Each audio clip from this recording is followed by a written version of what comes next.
buenas tardes. Mi nombre es Alfonso Macías y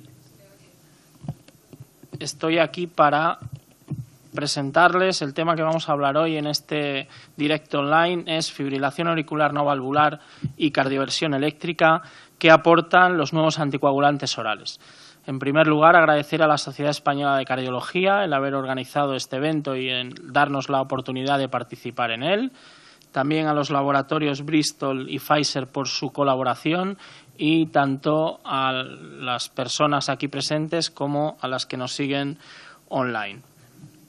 Esta actividad está acreditada con un crédito por el Comité de Acreditación de la Sociedad Española de Cardiología y, como les he dicho, para hablar sobre los nuevos anticoagulantes en fibrilación auricular no valvular y cardioversión eléctrica, contamos con el doctor Juan Cosín Sales del Hospital Arnau de Vilanova de Valencia y conmigo mismo.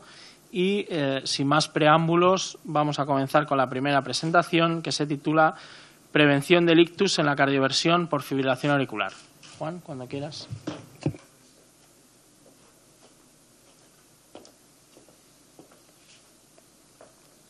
Bueno, Alfonso, muchas gracias por la presentación. Es para mí un placer estar esta tarde con todos ustedes, que no les veo, pero están ahí detrás de la pantalla, presentándoles la comunicación o hablándoles de la importancia de la prevención del ictus en pacientes con fibrilación auricular y, en concreto, en la cardioversión. Quería sumarme los agradecimientos que ha hecho el doctor Macías en cuanto a agradecer a la Sociedad Española de Cardiología por la organización del acto y a laboratorios BMS y Pfizer por también la colaboración con este directo online. Este es mi conflicto de intereses.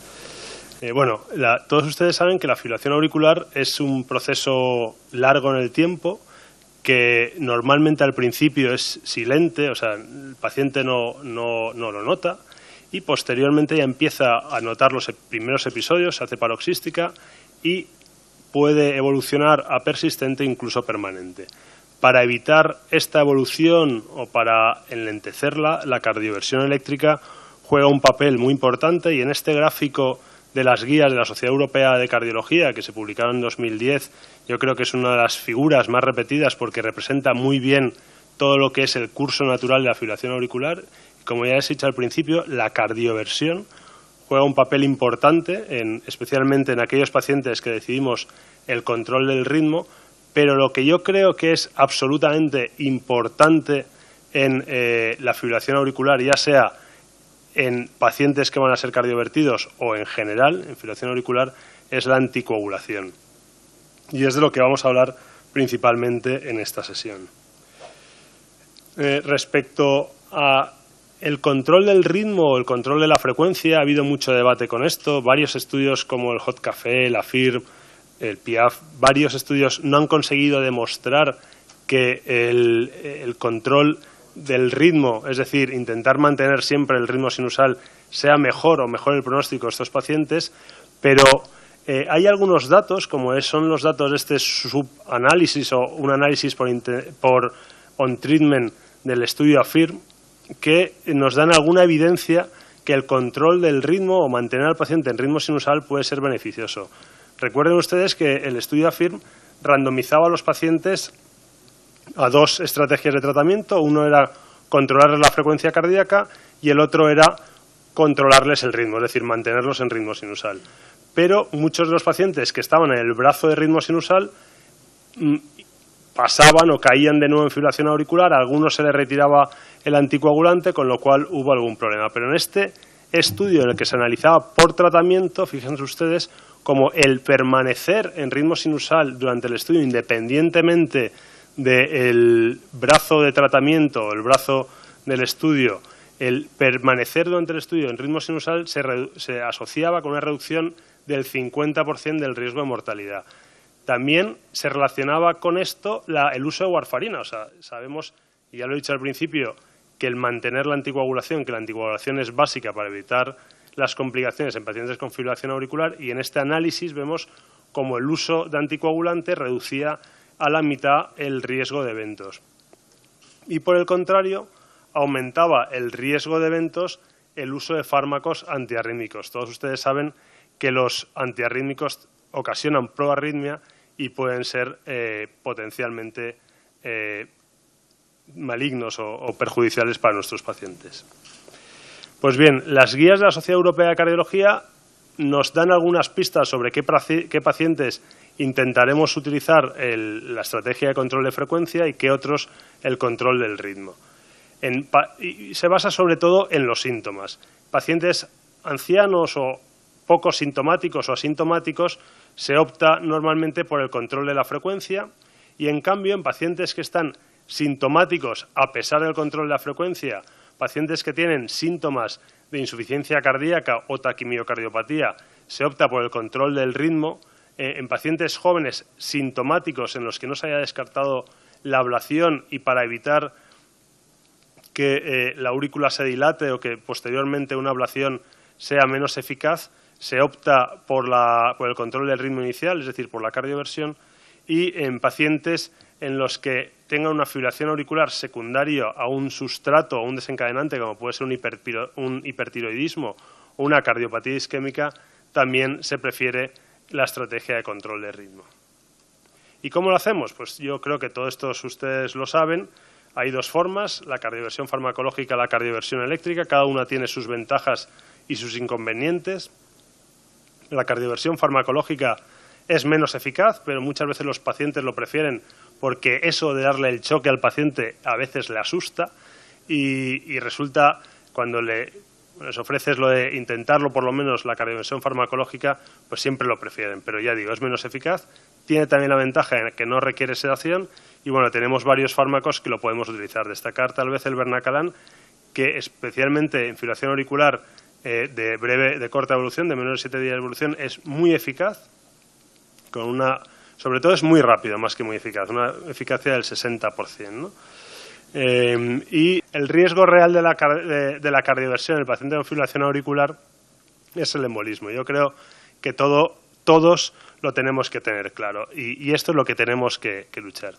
Y tal vez no, el primer estudio que demostró esto, y es un estudio del año 69, es un estudio publicado en American Journal of Cardiology, que demuestra por primera vez que la anticoagulación oral es eficaz en reducir las complicaciones embólicas en los pacientes que se iban a hacer cardioversión. Es un estudio hecho en Oslo y lo que hicieron en este estudio es los pacientes con fibrilación auricular, entonces en aquella época algunos estaban anticoagulados y otros no, pero en este hospital a todo aquel paciente que ingresaba con fibrilación auricular se le cardiovertía. Y lo que querían ver es la eficacia de la anticoagulación oral para reducir el número de eventos. Hicieron 572 cardioversiones.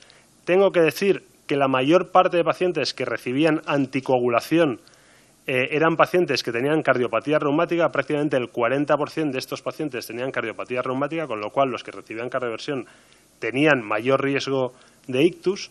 Pero fíjense ustedes en el gráfico cómo la anticoagulación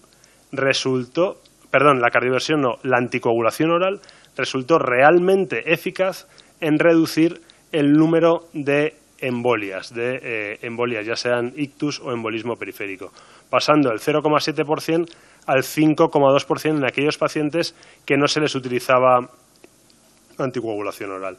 También comentar de este estudio que los 13 embolismos que ocurrieron solo en pacientes que revertían a ritmo sinusal, es decir, aquellos pacientes que se hace una cardioversión pero no revierten a ritmo sinusal, pues el riesgo es mucho menor. Y también comentar que todos los episodios ocurrían entre las 6 horas y los 6 días, es decir, que no ocurrían justo en el momento de la cardioversión, sino horas o días posteriores. Pues bien, ya desde entonces parece claro, y las guías lo dicen muy claro, tanto las europeas de 2010 como las americanas que se publicaron hace un par de meses, que la cardioversión tiene que ir siempre asociada a la anticoagulación, y ya sea la cardioversión farmacológica o la cardioversión eléctrica. Las guías distinguen entre inestabilidad hemodinámica o FA estable. Cuando hay inestabilidad hemodinámica tendremos que hacer una cardioversión urgente y las guías recomiendan utilizar heparina de bajo peso molecular o no fraccionada desde el momento que damos la cardioversión, y ya ahora las guías americanas ya en este punto incluso recomiendan los nuevos anticoagulantes como una alternativa al tratamiento, ya que ustedes saben que los nuevos anticoagulantes son eficaces desde poco tiempo después de su toma. Y luego mantener, especialmente si la fibrilación auricular había sido prolongada de más de 48 horas, mantener la anticoagulación durante 4 semanas. En cambio, cuando es una cardioversión programada, es importante distinguir entre que el paciente tenga menos de 48 horas o más de 48 horas de la clínica, o que sea desconocida. Si el episodio es de menos de 48 horas, intentaremos la cardioversión precoz, porque sabemos que uno de los factores que nos van a aumentar el éxito de la cardioversión es el tiempo desde el inicio de los síntomas o el tiempo desde el inicio de la arritmia, y cuanto menos tardemos en intentar la cardioversión, más eficaz va a ser. Y el tema de la anticoagulación en estos pacientes de menos de 48 horas va a depender de los factores de riesgo que tenga el paciente. Si un paciente tiene riesgo alto de embolismo, pues tendrá que llevar anticoagulación de forma permanente, y si el riesgo es bajo, pues podemos dar, como dicen las guías, una dosis de heparina endovenosa o heparina subcutánea en el momento de la cardioversión, y no necesitará posteriormente anticoagulación. En cambio, en aquellos pacientes que la cardioversión haya sido de más de 48 horas o no sepamos la duración de la fibrilación auricular, en estos pacientes la anticoagulación tendrá que ser 3 semanas antes como mínimo, una anticoagulación eficaz.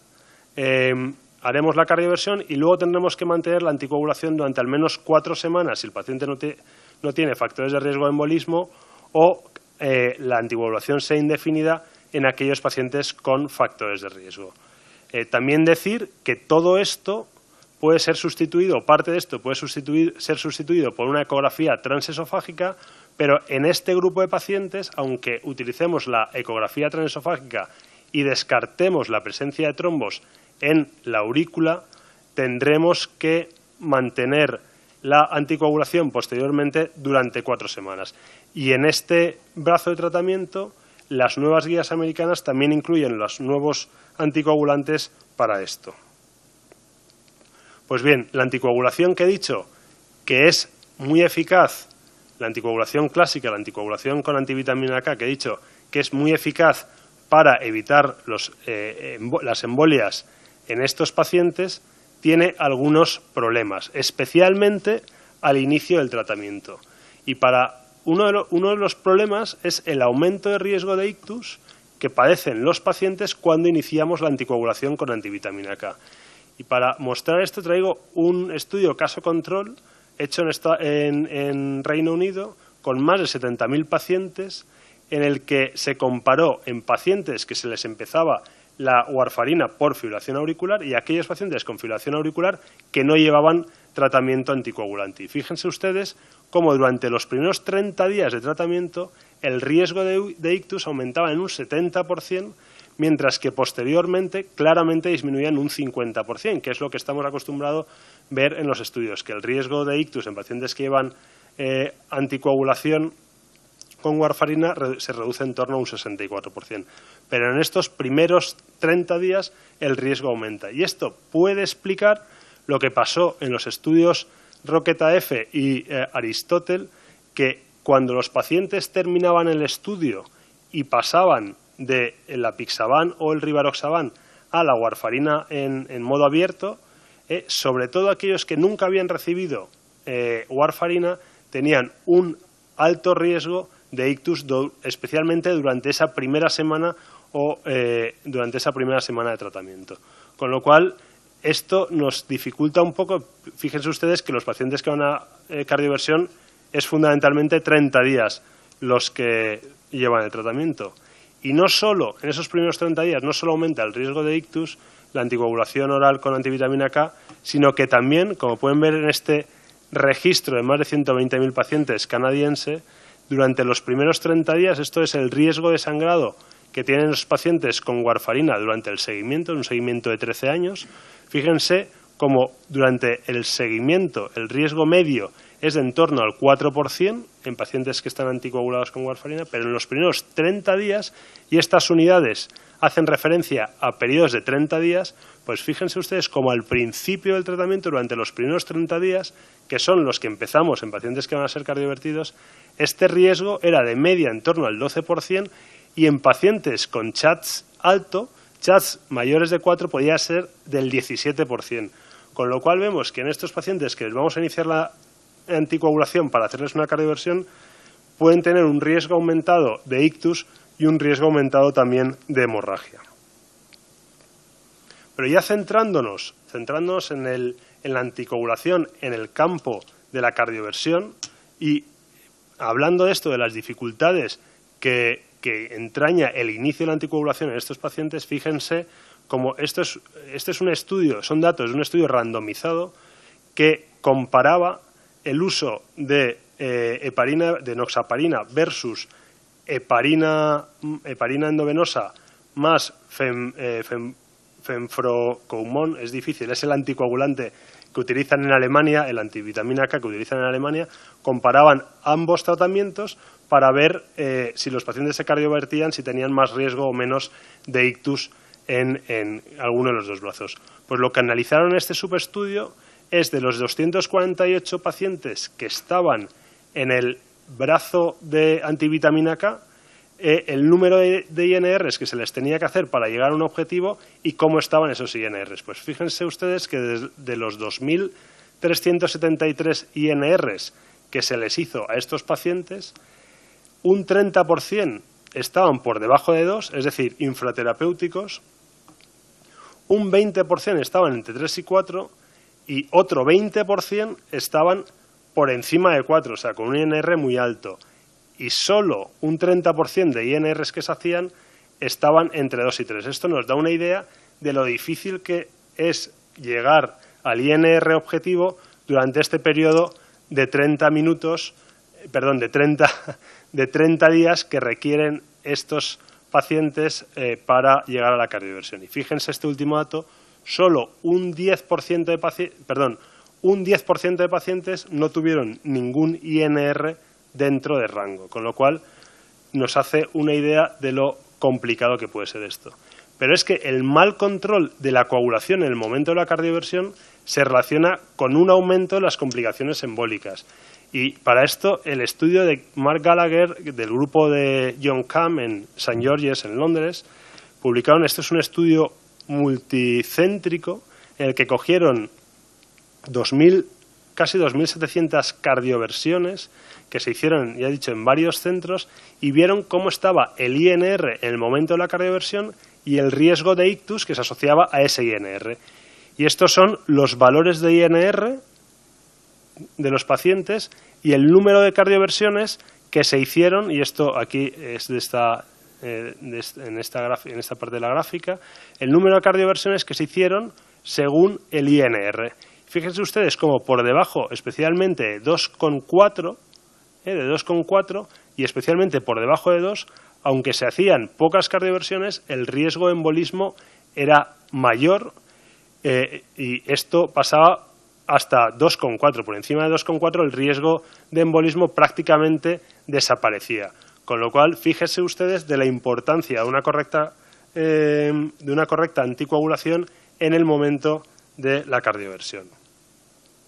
Pues bien, y no solo es esto, no solo es el riesgo de ictus, que por supuesto es importantísimo, sino es los problemas que nos acarrea a los que hacemos las cardioversiones, que muchas veces, y en este estudio hasta un 29% de las cardioversiones se tuvieron que suspender porque el día de la cardioversión el INR era infraterapéutico.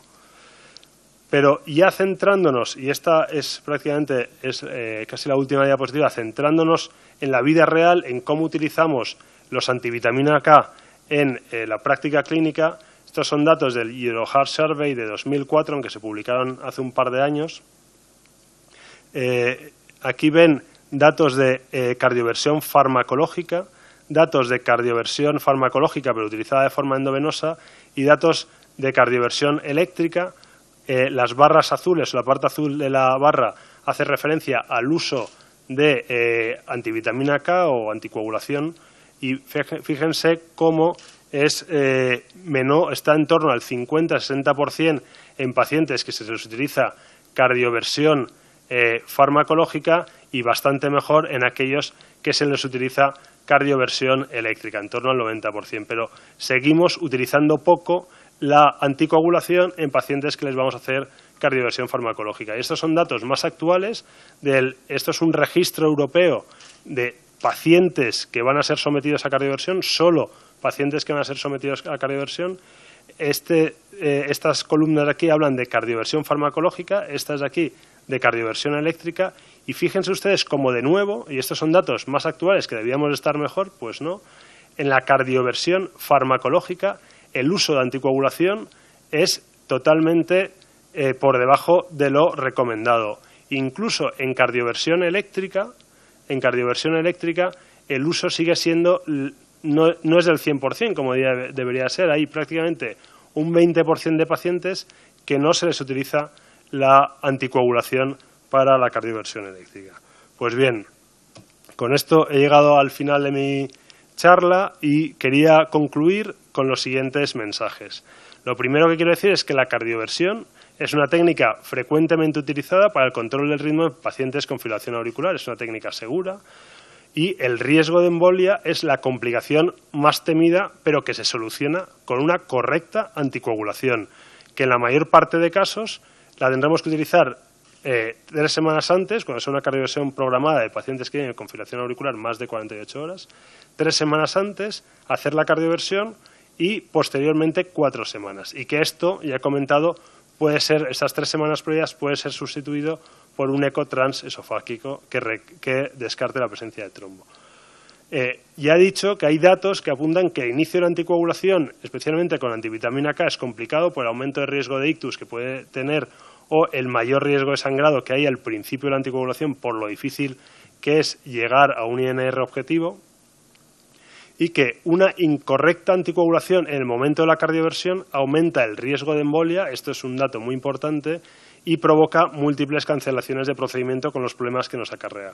Y por último, el uso de la anticoagulación en pacientes sometidos a cardioversión es insuficiente, especialmente en pacientes que se someten a cardioversión farmacológica. Y yo creo que a todo esto los nuevos anticoagulantes nos van a ayudar a solventar estos problemas. Y muchas gracias por su atención.